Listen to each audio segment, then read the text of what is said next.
Radio Lomax, l'émission du 106. Vous faites enfin le retour en Europe des chatouilleurs de maman de l'enfer. Si vous aviez un œil sur le revival des musiques à guitare au début des années 2000, vous avez forcément pris les Datsuns en pleine poire avec leur recette High Energy, située quelque part entre MC5 et le Deep Purple des grands jours. Grosse exposition dès le début et une carrière qui n'a jamais faibli en qualité malgré la fin de l'engouement général pour le rock dans les médias de masse, parce qu'ils s'en foutent. On va tenter de découvrir ce qui fait le secret d'une telle longévité et de telle foi avec Phil Somervell, le guitariste du groupe. Roule. Radio Lomax, l'émission du 106. Blablabla. And Deep Purple, yeah. Okay, cool. Welcome. Longevity and you know the fact that it's still quality, Still here. no matter the number of years, Cool. which is true. It was. Cool. I kind of anyway. Alors on va commencer par un peu de temporalité. Voilà, il faut contextualiser les choses. On nous apprend à l'école. Et ben, c'est ce qu'on va faire.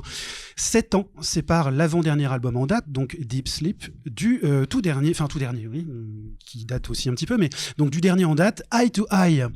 C'est évidemment pas un crime de ne pas sortir 12 albums tous les 6 mois, mais là il y a une grosse symbolique. 7 ans pour le 7e album, ça fait un bout de chemin. Yeah, I mean, Antoine was mentioning the fact that it took you 7 years between the release of the not the latest album, but the one Sleep before. and Yeah, Eye to Eye, and so can you tell us about this gap? So that we have a bit of context.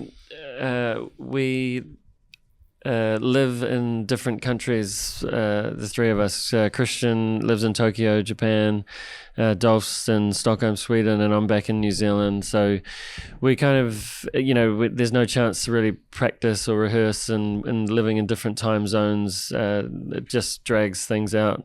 That's one of the reasons. Dolph is also like a full-time member of the Helicopters, which is awesome. And we all have families, well, me and Dolph do, so it keeps us busy, and and we didn't want to rush it either, so it just took that long. There was a little bit of creative blocks as well, but we got through it. Not every record is made the same, so we got it done, and we were very happy to have it out, even though it took that long. So we were happy with it. Oui, donc un certain nombre de facteurs. Déjà très simplement le fait qu'ils vivent plus dans le même pays. Chris vit à Tokyo, Dolph lui il vit en Suède, puis les autres membres en Nouvelle-Zélande, donc c'est déjà compliqué de se voir. À propos de Dolph, il est un membre permanent des Helicopters, un groupe suédois fort connu, et également ils ont des familles, donc tout ça donnait des choses assez compliquées d'un point de vue matériel. Et puis il y avait aussi la volonté de pas aller trop vite et de maintenir une vraie qualité, et donc évidemment il y a eu quelques blocages au niveau de la créativité, et ils sont très contents du résultat, et nous aussi. Alors, pour pousser cette implication avec les Helicopters, il y a une forme de, alors pas gémellité, faut pas déconner non plus, mais de collaboration, d'aller-retour entre les deux groupes depuis très longtemps, puisque Nick Anderson a produit le 5e album Death Rattle Boogie, et puis les deux groupes jouent ensemble, en fait, partagent l'affiche depuis 2002. Ouais, 2002, exactement, c'est ça. Donc comment est-ce qu'ils se suivent, comment ça fonctionne entre eux, en fait. Et puis voilà, pour rappeler, comme Phil vient de le dire, que Dolph donc joue à plein temps dans le groupe.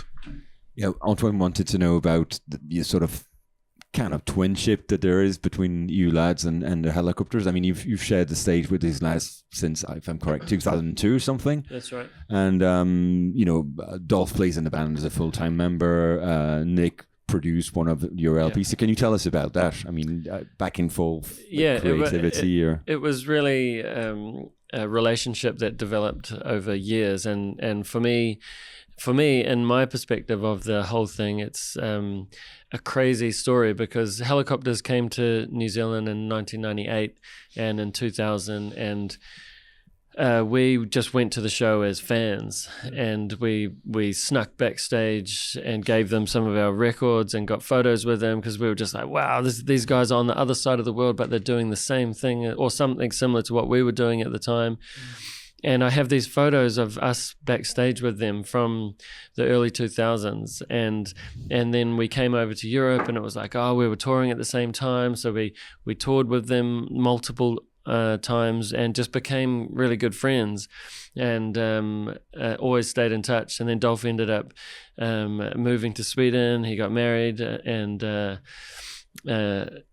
we just always stayed in touch with the Helicopters. We always had a good time with them on tour. We always ended up on the stage at the end of the Helicopter show, or they ended up on stage with us. And so we just developed a really cool relationship with them.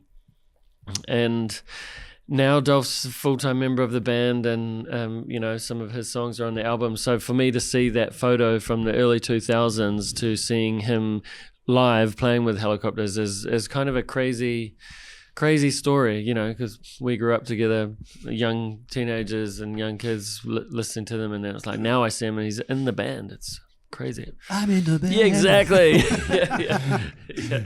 Ouais, donc voilà, Phil voulait insister sur le fait que de son point de vue, c'est une histoire qui est un peu folle. Donc le point de départ, c'est en 98, ils sont venus, les Helicopters sont venus faire des tournées en Nouvelle-Zélande fin 80, enfin à la fin des années 90, au début des années 2000, 98, 2000, et en 2000, en tant que fans, on a tous essayé de faire ça. Ils se sont débrouillés pour aller backstage voir les Helicopters. Ils ont des photos où ils sont pris en photo avec les gars, et puis après ils sont eux-mêmes allés faire une tournée en Europe, et ils ont eu l'occasion de partager la scène avec les Helicopters. Puis ils sont devenus amis. Hein, c'est vraiment une relation de très longue date. Puis Dolph, qui est le chanteur de Datsuns, a intégré les Helicopters, s'est marié en Suède, a fondé une famille. Maintenant, il écrit aussi des morceaux pour les Helicopters. Donc voilà, il y a toujours eu des moments d'échange pendant les tournées qui ont été nombreuses, partagées entre les deux groupes. Ils ont pu partager la scène. Il y a toujours un moment où ils sont sur scène avec les Helicopters, ou inversement. Donc c'est une histoire un peu folle. Voilà, en se souvenant de ce qu'ils étaient comme en tant qu'ados au départ, et la relation forte qu'ils ont nouée. Très bien. Alors, une particularité de cet album Eye to Eye, c'est ses atmosphères parfois planantes, psychédéliques, qui rompent le rythme général assez effréné. Ça fait d'ailleurs déjà 3-4 albums que le groupe expérimente avec les claviers, mais là, c'est full force, quoi. Comment c'est venu ce goût d'expérimenter avec ces instruments? Yeah, Antoine was mentioning the psychedelic atmosphere, the use of keyboards or organs or piano. He was wondering if I mean, that's been along for a little while now, but how did you get to work on keyboards? How did you start doing that, experimenting on that? We've always been into organ, classic 70s heavy metal. So on all of our albums, there's been those kind of keys. And Christian and Dolph, when they are writing stuff, all of their stuff is pretty akin to having some kind of organs, or at least some kind of sounds. So for us, it's something we've never really done live. So when we're in the studio, we're like, yes, this should be some John Lord moments, or John Paul Jones moments, so we're fans of that. We're just fans of those kind of things. Adding a different texture. And plus, again, on the latest album, Bobba from the Helicopters plays piano on some stuff, and again, it's just like they're around, it's just like, we can hear piano, let's get Bobba, or something like that. But again, it just comes from being in the studio and hearing things, and either figuring it out by ourselves or just getting someone who knows what they're doing. Okay. Je vais faire un addendum, pardon. Yes. Je me demandais justement si John Paul Jones, que Phil vient de citer, avait aussi été un facteur pour mettre davantage encore le pied à l'étrier, puisque John Paul Jones, évidemment, bassiste légendaire, mais aussi organiste de génie. Donc voilà, est-ce qu'il a été aussi instrumental, comme on dit, dans cette envie de pousser la démarche des claviers? Yeah, Antoine was mentioning, no worries, he was mentioning John Paul Jones, of course. Yeah, famous bassist. He's a pretty good guy, and keyboard player as well. Yeah. How what was John Paul Jones's input in keyboards? Did it help develop this, or? I guess it was just amazing to be around him.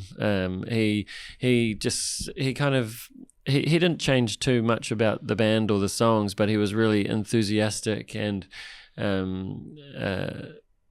just obviously an amazing influence to have around, and the fact that he was interested in working with us was a great experience for us. Of course, all of his experience and talent made us want to do everything really well.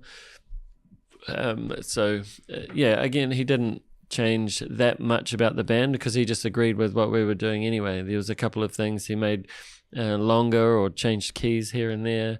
But again, it was just a good vibe. We'd never worked with a producer at that point. And so again, it was a really good experience and it just added to the whole thing, having him around. Okay. Je vais traduire tout l'ensemble. Donc alors... concernant l'orgue en règle générale, c'est quelque chose qui est présent depuis le début dans le groupe. Chris et Dolph, quand ils écrivent en studio, ils ont toujours cette envie de rajouter des claviers. Ils font pas sur scène, mais en studio, ils se privent pas de le faire. Il y a toujours un moment John Lord, hein, le clavier de Deep Purple, ou un moment qui va être marqué par ça. Et puis ils ont le confort, la possibilité de demander à des copains d'intervenir, comme Booba, le clavier des Helicopters. Et puis concernant John Paul Jones, c'était la première fois qu'il travaillait avec un producteur, et le simple fait qu'il accepte de travailler avec eux, c'était déjà quelque chose de très stimulant. En définitive, il n'a pas changé grand-chose. Il a accepté de travailler avec eux, et il leur a donné des petits conseils sur utiliser plutôt telle ou telle clé, mais c'était les accompagner et puis les stimuler, les pousser à faire de leur mieux. Alors, on va aborder le titre de l'album, et moi je me demandais avec qui ils sont eye to eye, c'est-à-dire avec qui ils partagent une vision, avec qui sont-ils d'accord? Yeah, Antoine was mentioning the title of the LP, Eye to Eye, and his idea is that he wanted to know who you were eye to eye with. Let me say who you agree with, who you have that connection with. I think it's between the four of us at the time. We all have a massive creative input into the band, and sometimes we don't see eye to eye. So if we've finished an album and it's got to that point where we do, do you have this saying, like something is more than the sum of its parts?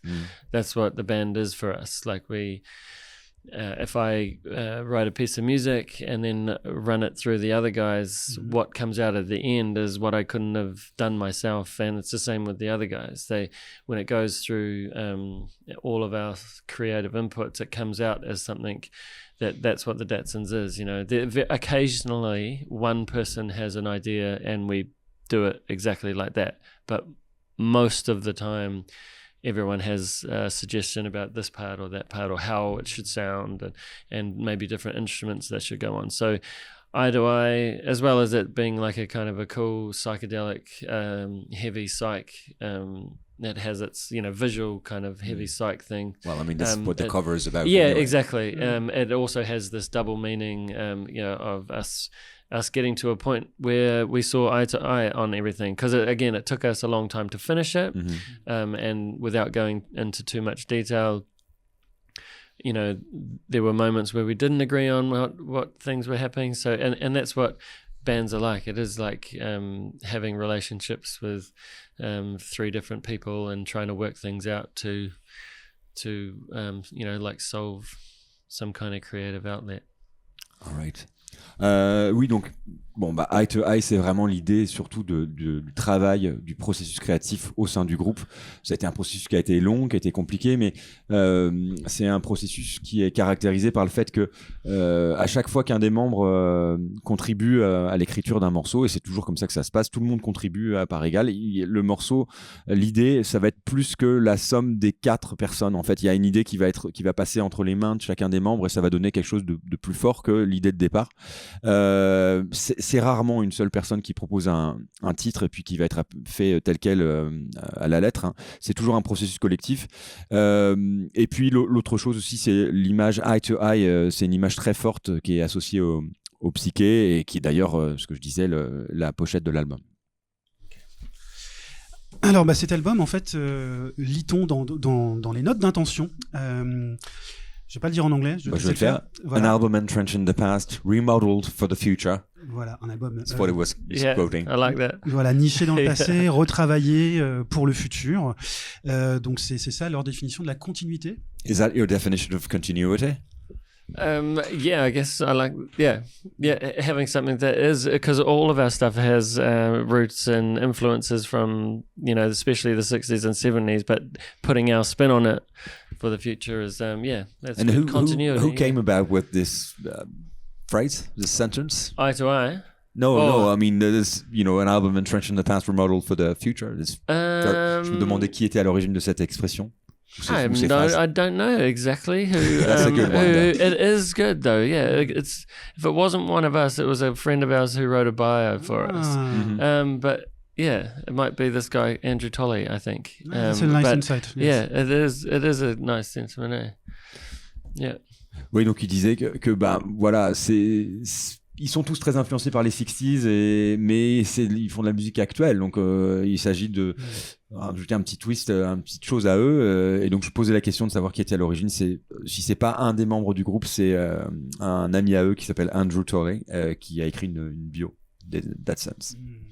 Alors justement, on va terminer là-dessus d'ailleurs, à propos de ces questions de continuité, de passé, de futur, de présent. Il y a un équilibre extrêmement ténu à l'œuvre chez eux, que je n'explique pas, mais qui fonctionne par une espèce de magie, du hard rock, de l'énergie, donc du garage, du punk, une touche parfois carrément glam rock, en plus d'éléments psyché 70s bien sûr. Donc tout ça sur le papier mélangé, ça fait un peu de la truite et le chocolat. Et pourtant, en réalité, c'est plutôt ça marche. Naturel, ça marche quoi. Comment ils font? Yeah, Antoine, who's a fellow musician, he insisted on the fact that your music is something of a dicey balancing act, really, because it has elements of psychedelic rock, hard rock, and sometimes even glam rock. And so it's not supposed to be working, but it does. Thank you, because so how do you manage it to is. do that? I like Tell it. us your secrets. It's a dicey balancing act. I love that. That's my phrase. But I like that because it is, and I think it comes about that we are fans of all of that music. We love pop music, we love power pop, obviously heavy metal, psych, and when music goes through the four of us, we don't have the long attention spans like of those long jam bands in the 70s, like Led Zeppelin and stuff like that. We love them, but we also like the Ramones, so we like that kind of shorter song, but we try to fit in a lot of stuff, and plus sometimes when you write stuff, like I might write something thinking that it should be quite stoner, and Dolph will hear it as a glam beat. So suddenly, that's what I was saying before. It comes out differently. We're more than the sum of our parts, just because people hear it. And the dicey balancing act comes from just being fans of music, and not always sticking to one thing. All of our albums have elements of pop, elements of glam, elements of psych, and some different things thrown up that sometimes confuses people, but we still love the different types of music. Okay.